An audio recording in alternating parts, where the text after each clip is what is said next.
Kuya! Kuya! Ano ko yung nangyari?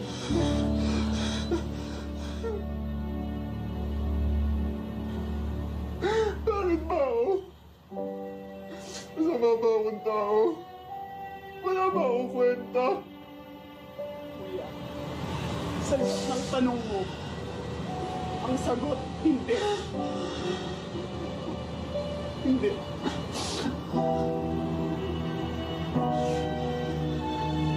Bakit di niya ako maghumalin? Ha? Ano pa ba yung hindi ko nabigay? May kulang pa ba ako nagawa? Meron pa ba ako hindi nagawa?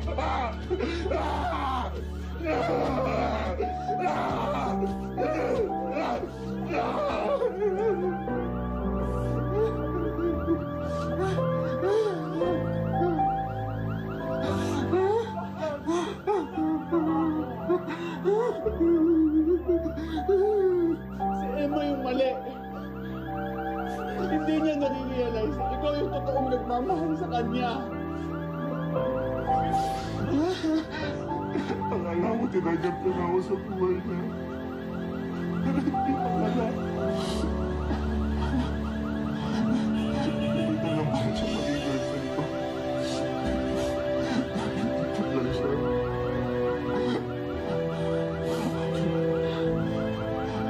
Talaga, wala lang ako sa buhay.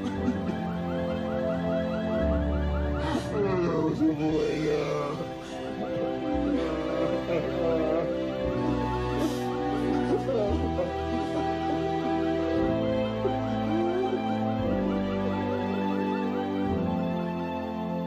Pare, ano bro? Tigilan mo na yan. Hindi na pa tayo umiinom. Umubos yung mga alak natin, oh. Ano ba yung repot natin na dati? Wala na. Kinancel ko na lahat ng kausap natin, lahat ng ka-meeting ko. Wala na yung tapos na yan. Hindi. Tapatin mo nga ako. Ano talagang problema? Wala nang problema. Gusto ko lang naman uminom. Bakit masama ba? Pare, pa. Nakakalamang na ako sa'yo. Ang galing. Kilala kita. Hindi ko naman nagyaya ng inuman na wala lang. Tapatin mo nga ako. Bilang magkaibigan tayo, seryosong usapan. Oo. Ano ba talaga ang problema mo? Walang problema, pare. Masaya lang ako para kay Emma. Bakit naman? Eh, kakasal na sila ni Angelo. Hindi mo ba alam yun?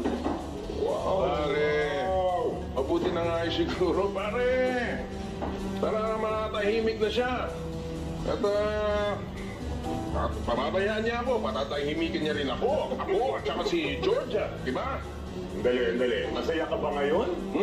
O nagluluksa ka, ha? Luluksa. Siguro, nangihinayang ka sa relasyon ninyo. Walang hinayang, pare. Hindi ako nanghihinayang. Selos ka. Selos, hindi ako nagsiselos. Hindi pwede, pare. Hindi ako nagsiselos. Ba't ako magsiselos, pare? Mabuti nga yung ganun eh. Para mag-move on na kami. Para naman tayo hindi magkaibigan eh. Dapat mo na ako. Hindi, kasama sila. Pare, CCR muna ako, okay? Yan muna Kaya ako. mo. Bantayan mo yung aking ano, ha? Kaya mo. Cellphone. Kaya! Sigurado ka. Uy! Oh, sorry, pare. Sorry.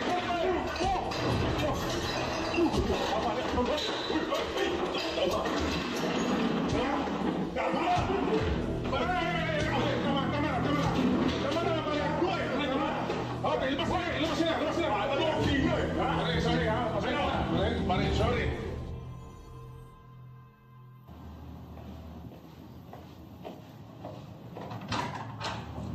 Hindi pa rin umuwi si Kuya mula na nagkausap kami ni Kuya. He's not even answering my calls. I'm so sorry, Bes. Hanggang kailan mo to gagawin kay Kuya, Emma? Flora, hindi ko naman sinasadyang saktan siya eh. Pero ginagawa mo pa rin! Nagpapakagago si Kuya nang tulungan ka at mahalin ka? Hindi niya mag-usapkan ka! He stood by you all this time! Pero si Rom, na lahat ng katarantaduhan ginawa niya sa'yo, hindi mo magawang saktan, ha? Ginantahan ko naman sila. Pero hindi na ngayon!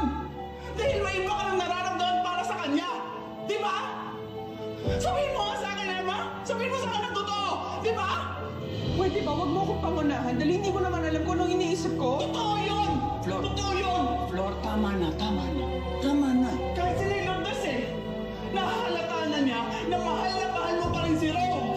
Flor, tama na. Sige na, umuwi ka na muna. Halika na muna. Sige na. Sige na.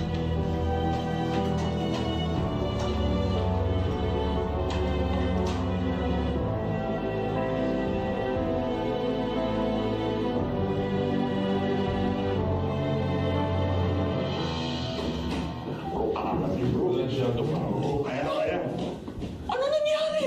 Oh, Diyos ko. Ay, naku. Bakit nagpakabangag ng ganyan si Sir Rom? Alam mo, dapat pala sumama ako kanina eh.